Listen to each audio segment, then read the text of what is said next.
In the spirit of reconciliation, the entire team at Curious Freedom acknowledges the traditional custodians of country throughout Australia and their connection to land, waters, and community. We acknowledge that sovereignty was never ceded. It always was and always will be Aboriginal land. We pay our respects to their elders, past and present, and extend that respect to all Aboriginal and Torres Strait Islanders people listening today. I would like to acknowledge in particular the Darug people who are the original custodians on the land on which I record this podcast. Thank you for showing us what Curious Freedom can look like.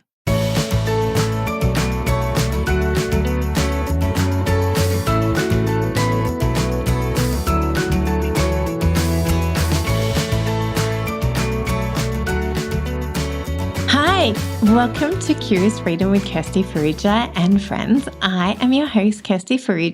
And I'm Fiona Griffiths. Hello, everyone. Yay, we've got feedback again this week. So today we are being curious about the don'ts of decluttering. These are things that we have found that can inhibit your success. So I'm just going to list them all off and then we're going to go into more detail in a minute. So 1, don't forget to declutter before you organize. 2, don't start cleaning before you've decluttered. 3, don't keep stuff because someone gave it to you. 4, don't follow Alice down the rabbit hole. 5, don't do it on 3 hours sleep. 6, don't declutter your wardrobe when you're not feeling fabulous. 7, don't try and do the whole house all at once. 8, don't declutter other people's stuff without bringing them on board or without their permission. 9, I nearly said 10. 9, don't push yourself to declutter when you're not ready. 10, don't try to do it all by yourself. Bring in reinforcements. So this is your idea, Fi, and it's a brilliant one, and I'm really looking forward to hashing this out a bit more. But tell us why it is that we're talking about the don'ts. It's really interesting, isn't it? Because lots of people might go, oh, that's a really negative way of looking at things, but it is a different way. But it may just draw your attention to something you've been doing that's been hindering your decluttering journey that you're not even aware of. Some people are results driven and some people are process driven. And looking at the don'ts and the things that you may be doing that you haven't even realized up until now is a really good way of getting things done and being kind to yourself in the process. I love it. So let's start with 1. Don't forget to declutter before you organize. So this is so common.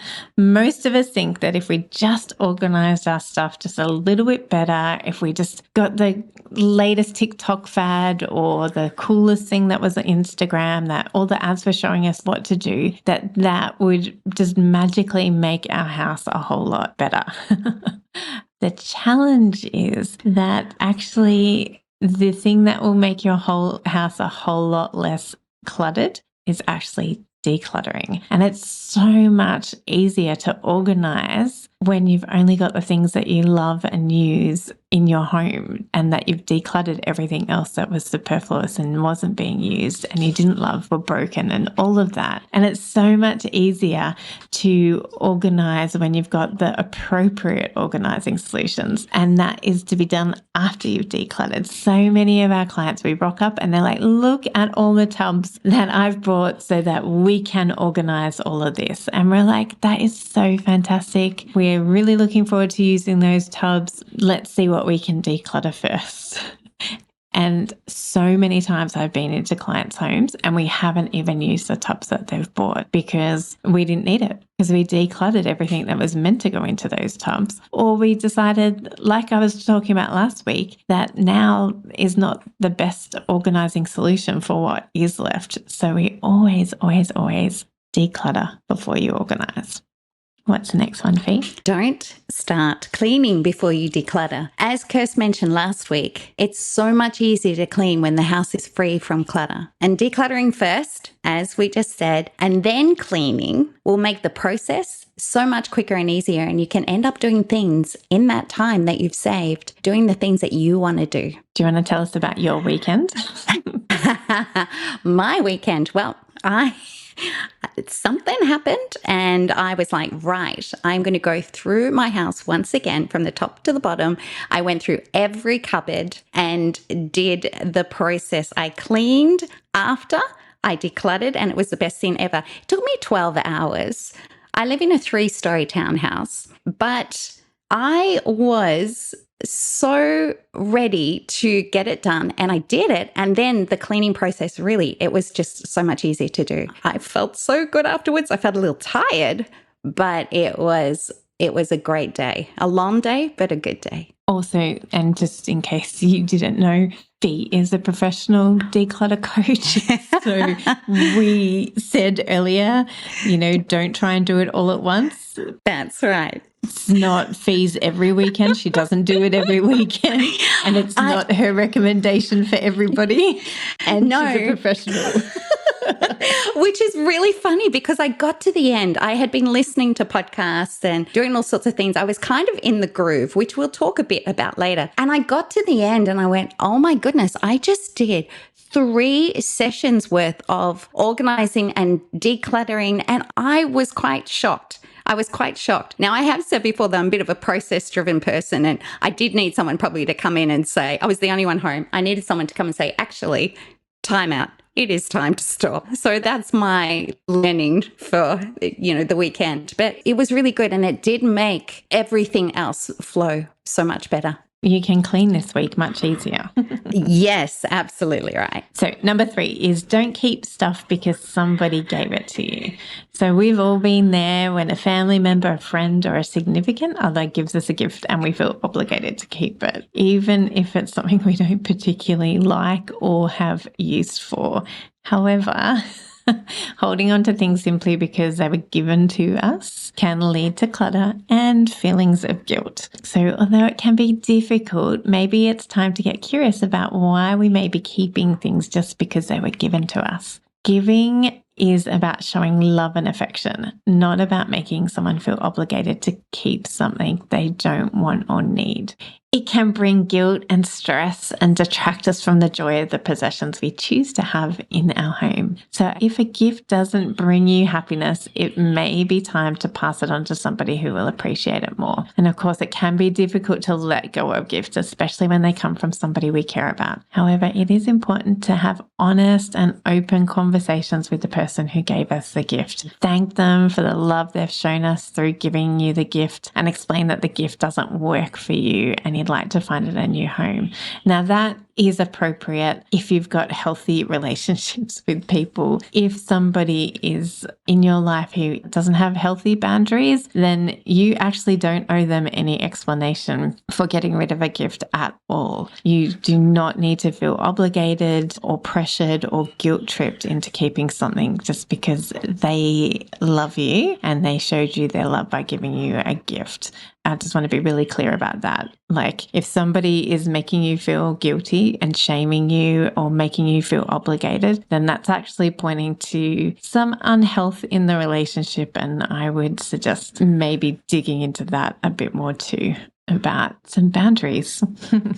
What do you think, Fi? I think that's a really good point. A really good point. Gifts that are given can come with all sorts of motives and other attachments, and it's important to work through those emotions as well. Yeah, I agree. It's good advice. We just really want to encourage you to not be afraid of letting things go that no longer serve you, even if they were once given to you as a gift. Your mental health, your well-being, your home environment are far more important than any of the material possessions. And we want to honor the person and honor their love in other ways. You can do that in other ways rather than holding on to possessions that no longer serve you. What's the next one, Fi? Don't follow Alice down the rabbit hole. So what does that mean? It means staying on topic and really staying focused. It can come out a few different ways. We've all seen that meme that's starting one decluttering task, but then it takes you to another room that then sparks your interest in cleaning out another cupboard. And then you end up reading your year 8 yearbook. And so it goes on and on and on. And before you know, you've ended up doing a whole lot of nothing. It's interesting and it's great. And I love going down memory lane, but staying on task is really, really important, and trying not to get distracted by other spaces and things. Another rabbit hole effect is looking at the year 8 book or your kids' artwork and spending so much time sitting there reminiscing. And it can bring up other emotions and things as well that you don't actually finish the task of decluttering that you had set out to do. So don't spend too much time looking at things that you're letting go of also, that you don't enjoy, the things that you're keeping. That can be another thing that we need to do to help us be really clear on our decision making, what we're wanting to keep, what we're wanting our space to look like, and how we want to feel. So try not to follow Alice down that rabbit hole. Stick to the task at hand. And, if you go off track a little bit, that's okay, because that can be an adventure in itself. But if you've sat down and you're like, today, I want to go through this and I want to declutter and I want to clear it all out, try and stay in the space that you're working on. That is often a really good thing. And there's lots of tips and tricks that we can talk about later in other episodes, and I'm sure there's many as well that you all have, and Facebook community and everything, of how you actually do then stay in that room and find ways to help you declutter with boxes and things like that. But yeah, don't follow Alice.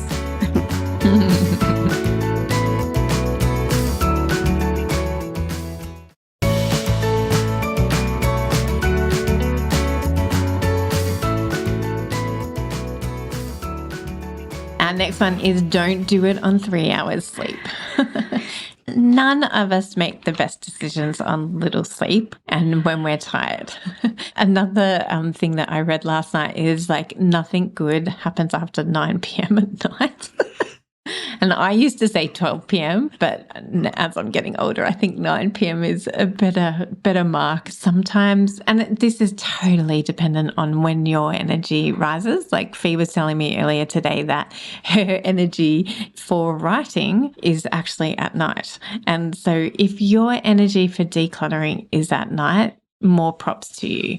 Our point here is to not do it on 3 hours sleep. It can make us really emotional. It can not help us make the best decisions when we're trying to make those decisions about whether things should stay or go. And decluttering can be physically and emotionally tiring. And so starting off with little of either is not really helpful. And as Fi can attest to her 12-hour decluttering spree on the weekend, it can be surprising how physically exhausting it can be, especially when you're starting off because you're just not used to making all those decisions. Fi could do it in her sleep because she's a decluttering wizard, but most of us, and particularly when you're starting off, making those so many decisions in a day and in a session can be exhausting. So we just really encourage you to start when you're rested because that can give you the pace that you're looking for, and remember to rest afterwards as well. It's so good. I think I was a woman on a mission rather than an extraordinary. It was quite funny. Yeah. The next one is don't declutter your wardrobe when you're not feeling fabulous.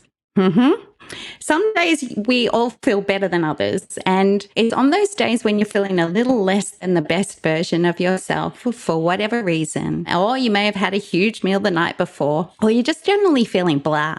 It's usually not the best day to go through your wardrobe. It can be a little disheartening to be trying on clothes when you're feeling like that. You might just be feeling emotionally awful. It might be all sorts of other reasons. You might also, no matter what the reality is, maybe thinking that you're not looking your best. So trying on the clothes in your wardrobe at that stage is probably not the best thing to be doing. It makes the decision-making process perhaps not as real as it could be on the days when you're feeling energized and a little more like the real you.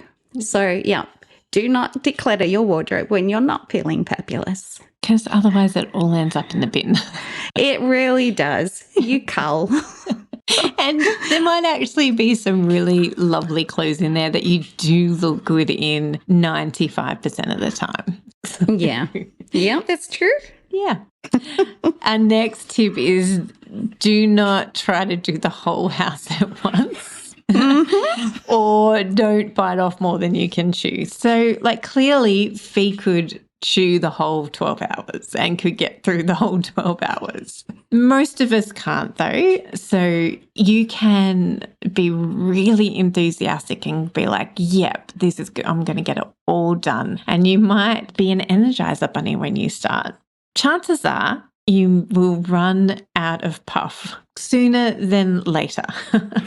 So we really encourage you to break down into smaller chunks of time, smaller chunks of the decluttering, and really pace yourself. Ask yourself, how much time do you have? And start small. And then we talk about all the time, you'll build your momentum and you'll end up being able to do 12 hours once a year if that's what takes your fancy.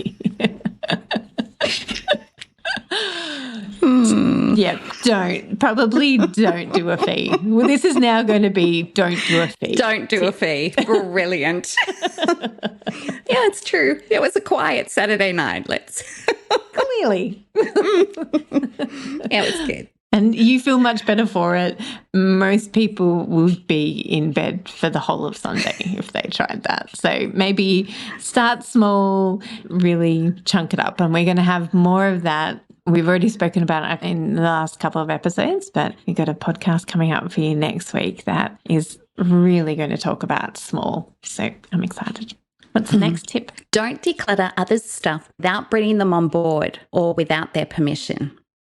Yes, there's a time when kids are little, you can declutter and they won't notice. Maybe you think that your partner won't even notice, and that might be true. But really, we highly encourage you to seek permission from others if you're decluttering their stuff. This week in our Facebook group, Belinda, who is our brilliant podcast manager, shared how capable her 4-year-old was of making choices for herself about books and toys that she no longer needed. It was incredible to see, and her little proud face was brilliant. It was amazing. So please honor those in your life with asking permission before decluttering their possessions. It is a really good idea for relationship, for bringing freedom to the whole house, and you're more likely to get people on board your decluttering adventure if you take them with you rather than just doing it on your own. Yeah, and as we've spoken about in other episodes, doing this to kids without their permission can actually lead them to hoarding tendencies because they just don't feel safe. They don't feel like they have agency over their things. They're always concerned that somebody's going to come in and take their stuff away from them. So as we grow in our understanding of how our brain works, we are understanding more and more that honoring people and seeking permission is so important. Which leads on to our next one, which is don't push yourself to declutter when you aren't ready, and therefore don't push other people when they're not ready. So this isn't about procrastination. It is about being intrinsically motivated to do it for yourself. It's a bit like catching a bug. The spark has to come from within. So that might be doing a small area and getting small wins, and that might be the catalyst for you. We see this all the time with clients. Some clients are so intrinsically motivated, they're ready to do it by themselves. They just need us to come alongside them with our expertise to help them. With some of our clients, they're not ready, and this decluttering has been imposed on them by other people. And some of those people stay not ready. And that's when we mutually decide to come back into their lives when they are ready, when they do have that intrinsic motivation. And for some of these clients that start off not ready, we find that they find the motivation when we do start doing small spaces with them, and then they can really envisage how their whole house can look and feel when it's been decluttered. And so sometimes we just need to give people time and space. Like, we're very clear on that here at Curious Freedom. When we come into people's homes when it's not been their choice, we give them a session or two to see if we can get that ball moving and that motivation sparking. And if it's not sparking for them, then as I said, we mutually agree to come back when they're ready, because we absolutely want to help people when they're ready. And so we're here today to encourage you to do that with your family members too. We've seen time and time again how when somebody in the house is ready and they're doing the work and they're working on their possessions or the possessions in the house that they have autonomy over. So, for instance, the kitchen is often a place where there's not that much disagreement in the household, where things can go and stay. When they're working on their stuff and they're coming into the freedom that comes from decluttering, then other people around them and in their house start seeing that. And it can affect people outside our house too. So it can be that family members come into the house and go, wow, this looks and feels so much different now. And that's when people can catch the bug from us as well. And so we just encourage you. We've got a whole episode on It's All My Husband and Kids' Fault. And I'll link to that in the show notes, where we talk about, we often come across clients who will go into their house and they're like, yep, want to work on my stuff, but this is all my husband and kids' fault. Like, if only they did what I asked them to do, it would be fine. And more often than not, we find plenty of stuff that they have not decided to let go of themselves. And we just see it so often. So we just really want to encourage you to don't push yourself till you're ready, because then it will come from that intrinsic motivation rather than extrinsic. Extrinsic? How do you say that word, Fee? I can't say it. Good. Yeah. Good point. Yep, neither can you. Okay, moving That's on. so Everybody funny. gets what we mean. So what is our last tip, Fee? The last one is don't try and do it all by yourself. Sometimes you need motivation, help, someone to even just sit with you while you go through your boxes and boxes of sentimental items. Sometimes you need an extra pair of hands or more to do the physical lifting, just to do the stuff, to get it done. And we have this great podcast that can help you with tips and tricks and, some of that mindset adventure that is so good to discover and be curious about when you are in the process of decluttering. We have our wonderful community over at the Curious Freedom Community Facebook group, where we all support each other, with some of the challenges that we have and the wins that we have. It's really great inspiration. And, it can be that spark that you need to explore decluttering in your own home and life. And we have our wonderful declutter coaches that are always willing and so excited to come and walk with you through the process of you being curious about the things in your house and seeing you step into freedom to live the life that you really desire and to spend your time how you want to. It's a great excitement that we get to do it, that we get to walk alongside people and see them go from clutter to clarity in their lives. It's one of the best things we get to do. One of the best things. And if you would like to have any of our declutter coaches come and help you, you can contact us at kirsty@curiousfreedom.com.au. And as always, we also have our website. You can find all the information about the sessions and lots of other tips and tricks at www.curiousfreedom.com.au. Awesome. Well, that is us done for the week. We hope that somewhere in there has been some laughter along with us, but also you've gained some insight into yourself and into some ways that you can go about decluttering this week. We cannot wait to hear all about your curiosity and your freedom this week, Fee said over in the Facebook group. And we can't wait to be back in your ears, curious ones, next week. So until then, have a wonderful week. Bye. Bye.